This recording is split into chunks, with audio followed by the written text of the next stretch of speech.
এয়া আকাশবাণী গুৱাহাটী সন্ধিয়াৰ আঞ্চলিক বাতৰি পঢ়িছো অৰুণিমা গোস্বামীয়ে আৰু মোৰ সৈতে আছে পুলক গগৈ। এতিয়া প্ৰধান বাতৰিসমূহ হ'ল ৰাজ্যিক পৰ্যায়ৰ নিযুক্তি আয়োগে 29 ছেপ্টেম্বৰত অনুষ্ঠিত কৰিবলগীয়া অসম প্ৰত্যক্ষ নিযুক্তি পৰীক্ষাৰ প্ৰাৰ্থীসকললৈ নীতি নিৰ্দেশনা জাৰি কেন্দ্ৰীয় সামাজিক ন্যায় আৰু সবলীকৰণ মন্ত্ৰী BL বাৰ্মাৰ বিশ্ব ঐতিহ্য ক্ষেত্ৰ চৰাইদেউ মৈদাম পৰিদৰ্শন কেন্দ্ৰীয় পৰ্যটন ৰাজ্যমন্ত্ৰী সুৰেশ গোপীৰ মৰিগাঁও ভ্ৰমণ ৰাজ্য চৰকাৰৰ তৃতীয় আৰু চতুৰ্থ বৰ্গৰ কৰ্মচাৰীসকলৰ পাৰস্পৰিক বদলিৰ ক্ষেত্ৰত প্ৰস্তুত কৰা পৰ্টেলৰ বাবে যাৱতীয় তথ্য আজিৰ ভিতৰত দাখিল কৰিবলৈ নিৰ্দেশ আৰু স্বচ্ছতা সেৱা শীৰ্ষক দেশজোৰা অভিযানৰ অংশ হিচাপে আকাশবাণী গুৱাহাটীৰ আঞ্চলিক বাতৰি বিভাগৰ কামৰূপ জিলাৰ ৰামপুৰ উচ্চতৰ মাধ্যমিক বিদ্যালয়ত জনসম্পৰ্ক ৰক্ষা কাৰ্যসূচী। এতিয়া শুনক বিতং বাতৰি। ৰাজ্যিক পৰ্যায়ৰ নিযুক্তি আয়োগে অহা 29 ছেপ্টেম্বৰত অনুষ্ঠিত কৰিবলগীয়া অসম প্ৰত্যক্ষ নিযুক্তি পৰীক্ষাৰ বাবে প্ৰাৰ্থীসকললৈ কেতবোৰ নীতি নিৰ্দেশনা জাৰি কৰিছে। এই সন্দৰ্ভত আয়োগে জাৰি কৰা জাননী অনুসৰি পৰীক্ষা কেন্দ্ৰত প্ৰৱেশৰ সময়ত আৰক্ষী বা কৰ্তৃত্বশীল ব্যক্তিৰ দ্বাৰা প্ৰাৰ্থীসকলক মেটেল ডিটেক্টৰৰ লগতে হাতেৰে তালাচী চলোৱা হ'ব। এই ক্ষেত্ৰত কোনো প্ৰাৰ্থীক যদি সঠিকভাৱে তালাচী চলোৱা নহয় তেন্তে সংশ্লিষ্ট প্ৰাৰ্থীগৰাকীয়ে তাৎক্ষণিকভাৱে কেন্দ্ৰৰ ভাৰপ্ৰাপ্ত বিষয়াক অৱগত কৰোৱাব পাৰিব। প্ৰৱেশ পত্ৰ বৈধ পৰিচয় পত্ৰ অবিহনে কোনো প্ৰাৰ্থীকে পৰীক্ষা কেন্দ্ৰত প্ৰৱেশ কৰিবলৈ দিয়া নহ'ব বুলি উল্লেখ কৰি জাননীখনত পুনৰ কোৱা হৈছে যে পৰীক্ষা অন্ত পৰাৰ পাছত প্ৰাৰ্থীসকলে প্ৰশ্নকাকতখন নিজৰ লগত আনিব পাৰিব। লগতে পৰীক্ষা কেন্দ্ৰৰ ভিতৰত প্ৰদান কৰা OMR চিটখনত থকা ৰোল নম্বৰ উত্তৰ কৰাৰ পূৰ্বে সঠিকভাৱে পৰীক্ষা কৰিবলৈ প্ৰাৰ্থীসকলক কোৱা হৈছে। উল্লেখযোগ্য যে অহা 29 ছেপ্টেম্বৰৰ পুৱা 9 বজাৰ পৰা দুপৰীয়া 12 বজালৈ স্নাতক পৰ্যায়ৰ তৃতীয় বৰ্গৰ আৰু দুপৰীয়া 1:30 বজাৰ পৰা বিয়লি 4:30 বজালৈ মেট্ৰিক পৰ্যায়ৰ চালক পদৰ পৰীক্ষা অনুষ্ঠিত হ'ব। তথ্য অনুসৰি তৃতীয় বৰ্গৰ 4055টা পদৰ বাবে 5,29,989 গৰাকী আৰু চালকৰ 418টা পদৰ বাবে 2,04,991 গৰাকী প্ৰাৰ্থী অৱতীৰ্ণ হ'ব।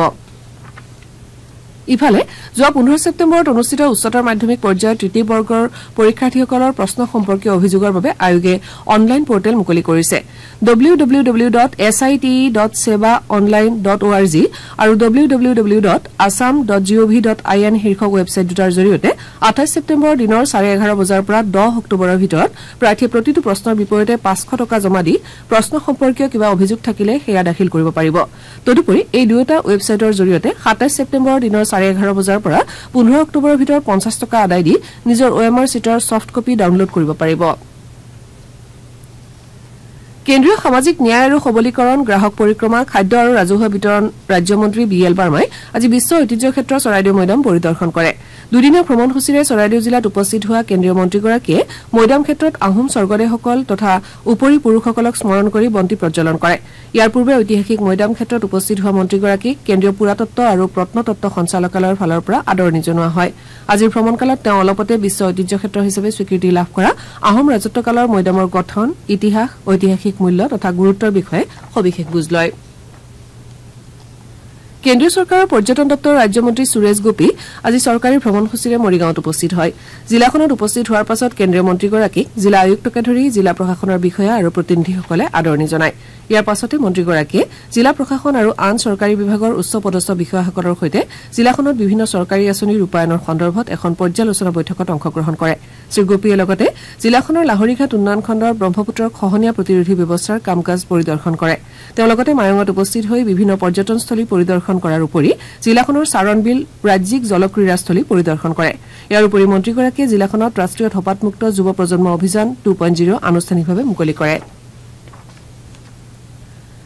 কেন্দ্ৰত নৰেন্দ্ৰ মোদী চৰকাৰৰ তৃতীয়টো কাৰ্যকালৰ 100 দিন সম্পূৰ্ণ হৈছে। এই সময়ছোৱাত চৰকাৰে আন্তঃগাঁথনি সমাজ কল্যাণ কৃষক মধ্যবিত্ত শ্ৰেণী মহিলা আৰু যুৱ প্ৰজন্মৰ হকে প্ৰায় 15 লাখ কোটি টকা ব্যয় সাপেক্ষে বিভিন্ন আঁচনি গ্ৰহণ কৰিছে। চৰকাৰে বিশেষভাৱে মহিলাৰ দ্বাৰা পৰিচালিত বিকাশৰ বাবে শক্তিশালী পৰিকাঠামো গঠনৰ দিশত বিভিন্ন পদক্ষেপ লৈছে। ইয়াৰ বাবে দেশৰ গ্ৰামাঞ্চল আৰু আৰ্থিকভাৱে পিছপৰা অঞ্চলৰ মহিলাসকলৰ সবলীকৰণৰ ক্ষেত্ৰত কেইবাটাও উদ্যম মুকলি কৰা হৈছে। দেশক 2047 চনৰ ভিতৰত বিকশিত ৰাষ্ট্ৰৰূপে গঢ়ি তোলাৰ লক্ষ্যক বাস্তৱায়িত কৰিবলৈ নৰেন্দ্ৰ মোদী নেতৃত্বাধীন চৰকাৰে কেইবাটাও মহিলাকেন্দ্ৰিক পদক্ষেপ লৈছে। দীনদয়াল অন্ত্যোদয় আঁচনি ৰাষ্ট্ৰীয় গ্ৰামীণ জীৱিকা অভিযানৰ অধীনত 90 লাখৰো অধিক আত্মসহায়ক গোটৰ জৰিয়তে প্ৰায় 10 কোটি মহিলাক অন্তৰ্ভুক্ত কৰা হৈছে। প্ৰায় 11 লাখ নতুন লাখপতি দিদিয়ে প্ৰধানমন্ত্ৰীৰ পৰা তেওঁলোকৰ সফলতাৰ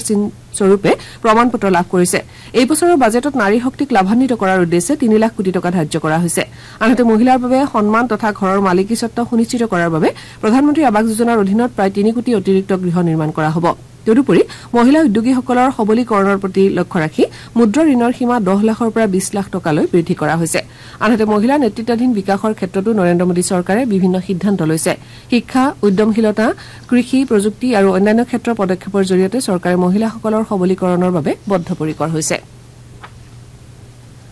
ষোড়শ বিত্ত আয়োগৰ অধ্যক্ষৰ নেতৃত্বত আয়োগৰ সদস্যসকলৰ এটা দল আজি গুৱাহাটীত উপস্থিত হয় অসম চৰকাৰৰ জ্যেষ্ঠ বিষয়াসকলৰ এটা দলে আজি পুৱা তেওঁলোকক গুৱাহাটীৰ লোকপ্ৰিয় গোপীনাথ বৰদলৈ আন্তঃৰাষ্ট্ৰীয় বিমানবন্দৰত আদৰণি জনায় বিত্ত আয়োগৰ দ্বাৰা আবণ্টিত পুঁজি ৰূপায়ণৰ বিষয়ে বুজ লোৱাৰ উদ্দেশ্যে 4 দিনীয়া ভ্ৰমণসূচীৰে আয়োগৰ এই দলটো অসমত উপস্থিত হৈছে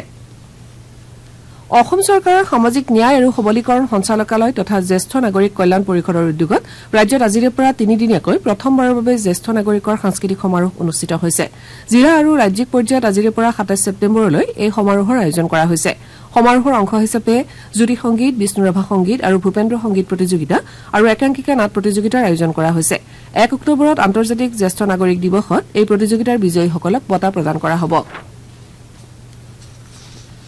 মুখ্যমন্ত্ৰী হিমন্ত বিশ্ব শৰ্মাই আজি ৰাষ্ট্ৰীয় স্বাস্থ্য অভিযান অসমৰ সহযোগত দীনদয়াল ফাউণ্ডেশ্যনে আয়োজন কৰা বিনামূলীয়া শ্ৰৱণ যন্ত্ৰ বিতৰণ অনুষ্ঠানত অংশগ্ৰহণ কৰে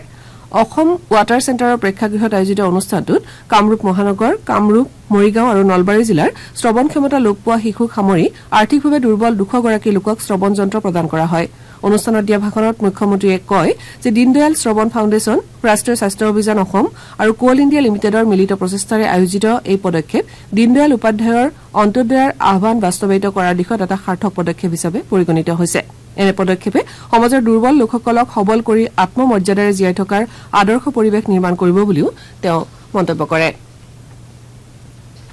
গুৱাহাটী উচ্চ ন্যায়ালয়ে আজি বিজেপিৰ এজন নেতাৰ আত্মহননৰ ঘটনাত নাম সাঙুৰ খোৱা গুৱাহাটীৰ খানাপাৰাৰ দুলাল বৰা নামৰ এজন অভিযুক্তক অন্তৰ্বৰ্তীকালীন জামিন দিবলৈ অস্বীকাৰ কৰে শিৱসাগৰ জিলাৰ সোণাৰী থানাত ৰুজু হোৱা গোচৰত অভিযুক্তজনে উচ্চ ন্যায়ালয়ত আগতীয়া জামিন আবেদন দাখিল কৰি অন্তৰ্বৰ্তীকালীন সকাহ দিবলৈ অনুৰোধ জনাইছিল আবেদনখনৰ শুনানি গ্ৰহণ কৰি উচ্চ ন্যায়ালয়ে অভিযুক্ত বৰাৰ অন্তৰ্বৰ্তীকালীন জামিন নামঞ্জুৰ কৰে ইয়াৰ বিপৰীতে অহা 22 অক্টোবৰত গোচৰৰ কেছ ডায়েৰী দাখিল কৰিবলৈ আৰক্ষীক নিৰ্দেশ দিয়া হৈছে শ্ৰোতাসকলে সন্ধিয়াৰ আঞ্চলিক বাতৰি শুনিছে আকাশবাণী গুৱাহাটী কেন্দ্ৰৰ পৰা পৰৱৰ্তী বাতৰি শুনক পুলক গগৈৰ পৰা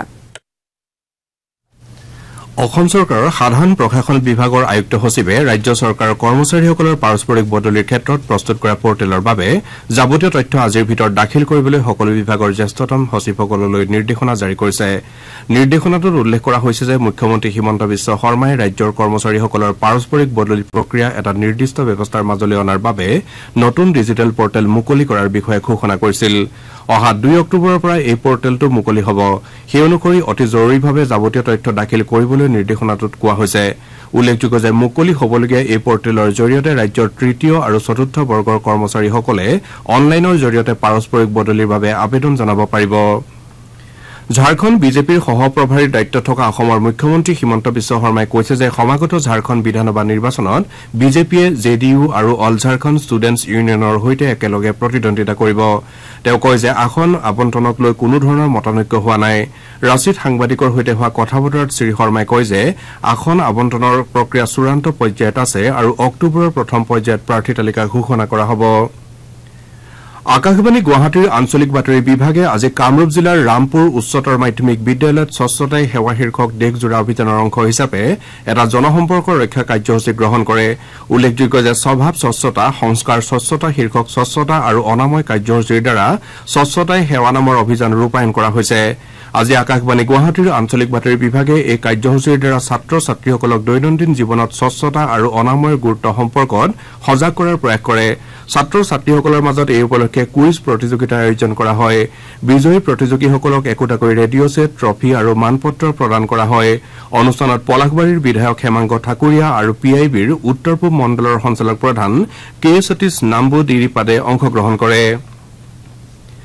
বিশ্বজুৰি স্বাস্থ্যৰ প্ৰয়োজনীয়তা পূৰণ কৰাৰ বাৰ্তাৰে আজি বিশ্ব ফাৰ্মাচিষ্ট দিৱস পালন কৰা হৈছে ৰাজ্যৰ চৰকাৰী বেচৰকাৰী স্বাস্থ্য খণ্ডত বিশেষ ভূমিকা পালন কৰি অহা ফাৰ্মাচিষ্টসকলৰ উমৈহতীয়া মঞ্চত সদৌ অসম ফাৰ্মাচিষ্ট সেৱা সন্থাৰ চিৰাং জিলা সমিতিৰ উদ্যোগত আজি প্ৰথমবাৰৰ বাবে জিলাখনৰ কাজলগাঁৱত এই দিৱস উদযাপন কৰা হয় এই উপলক্ষে পতাকা উত্তোলন স্মৃতি তৰ্পণ আৰু গছপুলি ৰোপণৰ পাছত মুকলি সভা অনুষ্ঠিত হয় অনুষ্ঠানত জিলাখনৰ বিভিন্ন চৰকাৰী বেচৰকাৰী স্বাস্থ্য খণ্ডত কৰ্মৰত ফাৰ্মাচিষ্টসকল উপস্থিত থাকে